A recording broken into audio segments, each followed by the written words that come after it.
नमस्कार दोस्तों, सबसे पहले कुछ बहुत बड़े और बेहद चौंकाने वाले सवाल आपके सामने रखता हूं। क्या आपको पता है कि कॉकरोच जनता पार्टी के संस्थापक अभिजीत दीपके ने अचानक से लाइव आकर पूरी पार्टी का पुराना प्लान बदल दिया है? क्या आपको पता है कि भारत आते ही उन्होंने सबसे पहले किस वामपंथी नेता को फोन किया था?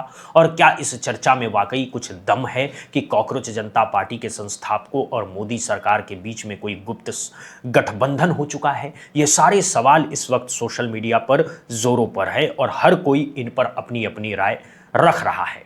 मैं जो आज आपको बताने जा रहा हूं, हो सकता है उसे सुनकर के आपको थोड़ा बहुत बुरा भी लग सकता है। हो सकता है आप मेरी आलोचना भी करें, ये भी कहें कि आप कॉकरोच जनता पार्टी के लिए ऐसा क्यों बोल रहे हैं। लेकिन मैं एक पत्रकार हूं, मेरा काम सिर्फ अपनी भावनाओं का ख्याल रखना नहीं है। मेरा असली काम है आपके सामने पूरा सच रखना, चाहे वो कैसा भी हो।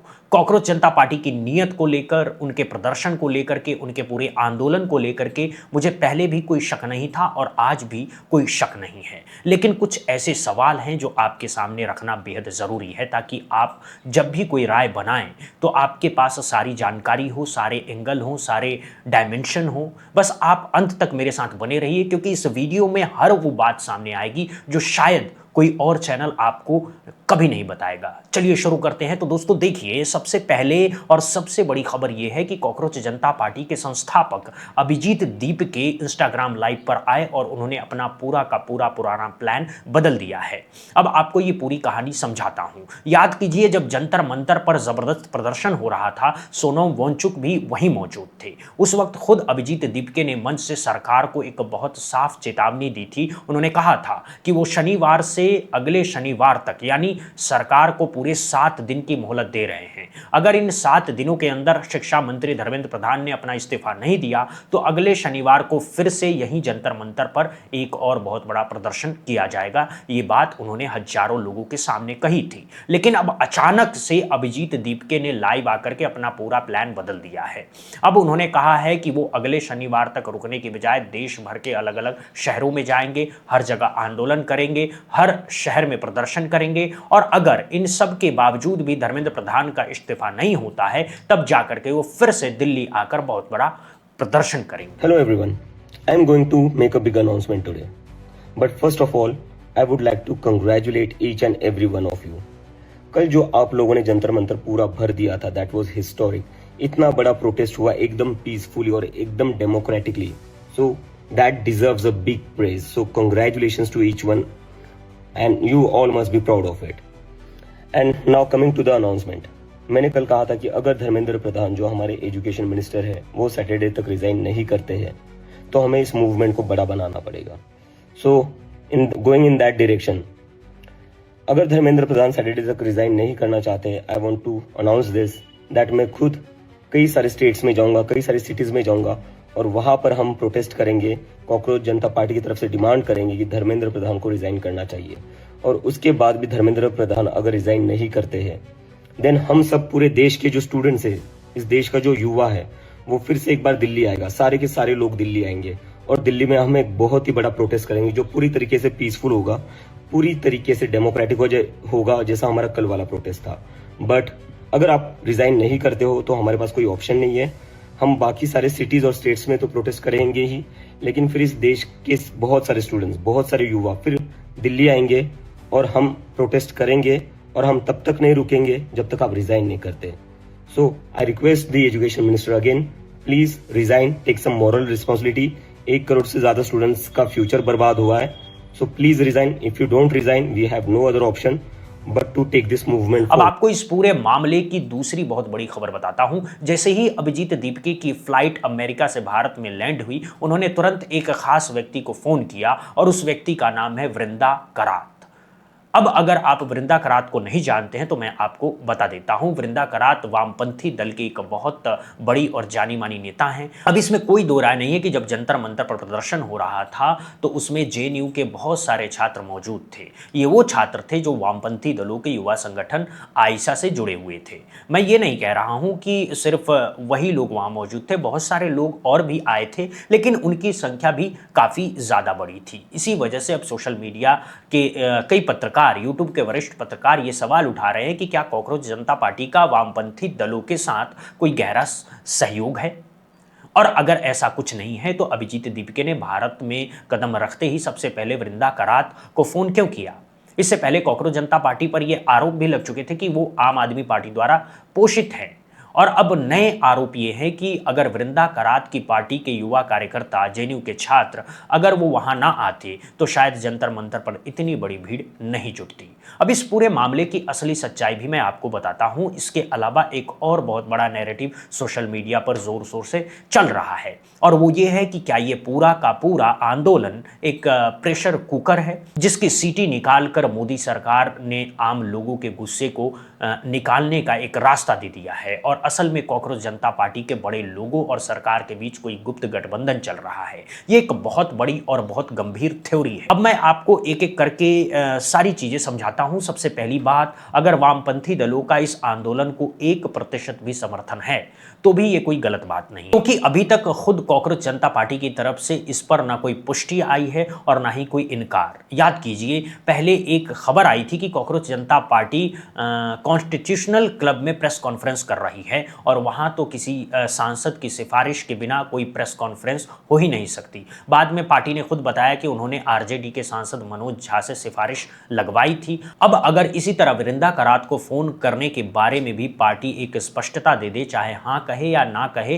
तो इसमें कोई समस्या नहीं है, क्योंकि सच्चाई यह है कि बीजेपी ने पिछले कुछ सालों में वामपंथी दलों के लिए एक ऐसा नैरेटिव गढ़ दिया है कि ये जो वामपंथी हैं ये भारत से निकली हुई पार्टियां नहीं हैं, ये भारत की विचारधारा नहीं है, ये विदेश से आई हुई विचारधारा है, ये कम्युनिज्म विदेश से आया है। इसी तरह आरएसएस के अंदर भी वामपंथी दलों को लेकर के एक बिल्कुल अलग ही तरह का नैरेटिव है। हालांकि सच्चाई ये है कि अगर अभिजीत दीपके ने वृंदा करात को फोन किया भी हो तो उन्होंने कौन सा अपराध कर दिया? वामपंथी दलों की तो इस देश में सरकारें रही हैं। पश्चिम बंगाल में दशकों तक उनकी सरकार रही है, केरल में भी उनकी सरकार रही है। वो चुनाव लड़ते हैं, कभी हार जाते हैं, कभी जीत जाते हैं, ये एक अलग बात है। लेकिन सच्चाई ये है कि उनके सांसद भी लोकसभा में हैं, चाहे संख्या में कम हो, लेकिन हैं।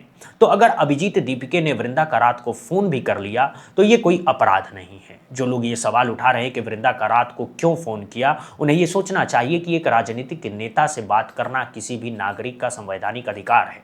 अब बात करते हैं उस दूसरे बड़े नैरेटिव की जो इस वक्त सबसे ज्यादा चर्चा में है।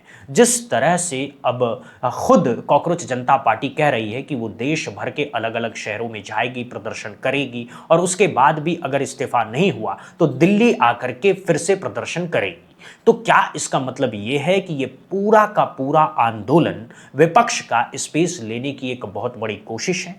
क्या मोदी सरकार ही ये सब करवा रही है ताकि विपक्ष को बहुत बड़ा नुकसान हो? अब मैं ईमानदारी से कहूं तो इस तरह की किसी भी कॉन्स्पिरेसी थ्योरी में बहुत ज्यादा विश्वास नहीं करता हूं।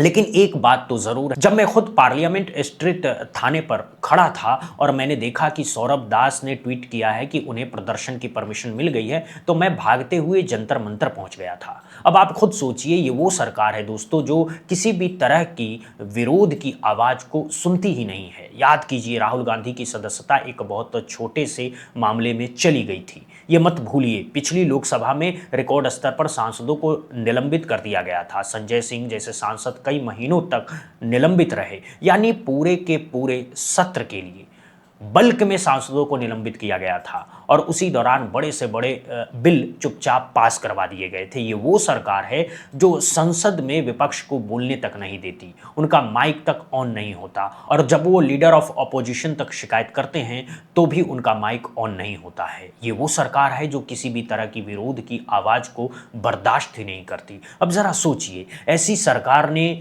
अचानक से जंतर मंतर पर प्रदर्शन की इजाजत दे दी, कैसे दे दी? खास तौर पर तब जब दिल्ली पुलिस के अपने नियम कायदे कानून होते हैं कि किसी भी प्रदर्शन के लिए 7 दिन पहले आवेदन देना होता है। ये सिर्फ 2 ही कारणों से हो सकता है। पहला कारण यह है कि सरकार के पास सारे इनपुट होते हैं, उनके पास सारी खुफिया एजेंसियां होती हैं, उन्हें ये पता चल गया होगा कि कोई बहुत बड़ी भीड़ आने वाली ही नहीं है, करोड़ों लाखों की भीड़ तो आ ही नहीं सकती क्योंकि प्रदर्शन स्थल बहुत छोटा है। तो अगर थोड़ा बहुत लोग जुट रहे हैं तो जुटने दीजिए, क्यों रोककर बेमतलब में इसे और बड़ी हेडलाइन बनाने दें? ये पहला कारण हो सकता है। दूसरा कारण जो कॉन्स्पिरेसी थ्योरी वाले लोग बता रहे हैं वो ये कह रहे हैं कि सरकार एक प्रेशर कुकर से सीटी निकालना चाहती है ताकि लोगों को ये एहसास हो जाए कि हमने प्रदर्शन कर दिया है। हमने अपना गुस्सा निकाल दिया, क्योंकि पेपर लीक और सरकारी नौकरियों में भर्ती की समस्या वाकई में एक बहुत बड़ा मुद्दा है। और अगर ये गुस्सा कहीं और बड़ी जगह फूट पड़ा तो सरकार के लिए ज़्यादा खतरनाक हो सकता है। इसीलिए एक छोटा प्रदर्शन होने दिया गया ताकि गुस्सा निकल जाए। हालांकि ये दूसरी थ्योरी सिर्फ एक थ्योरी है, इसका कोई पुख्ता सबूत नहीं है। हो सकता है किसी ने कुछ लोगों को बुलाया हो सकता है किसी के कहने पर कुछ लोग आए हों, लेकिन मैं वहाँ खुद मौजूद था। मैं अपनी आंखों से देखा कि हर एक व्यक्ति किसी के बुलावे पर नहीं आया था। बहुत सारे लोग अपनी जेब से पैसा खर्च करके खुद आए थे। उनकी संख्या पर बहस हो सकती है, लेकिन ये सच्चाई है कि बहुत से लोग ऐसे थे जो अपनी मर्जी से आए थे। वहाँ भी ऐसे लोग थे जो पर्यावरण के बारे में बात करने आए थे। ऐसे भी लोग थे जो एनिमल राइट्स के बारे में बात करने आए थे। ऐसे भी लोग थे जो अपने अपने राज्यों में अपने स्तर पर सालों से काम कर रहे हैं, और जब उन्हें लगा कि ये एक बड़ा प्लेटफॉर्म मिल रहा है तो वो भी जुड़ गए। इन सब के बारे में ये कहना है कि किसी के बुलावे पर आए थे सरासर गलत है। और अगर एक व्यक्ति अपनी मर्जी से आया है तो क्या उसकी आवाज़ महत्वपूर्ण नहीं है? क्या उसका गुस्सा महत्वपूर्ण नहीं है? ये सब सोचने वाली बातें हैं।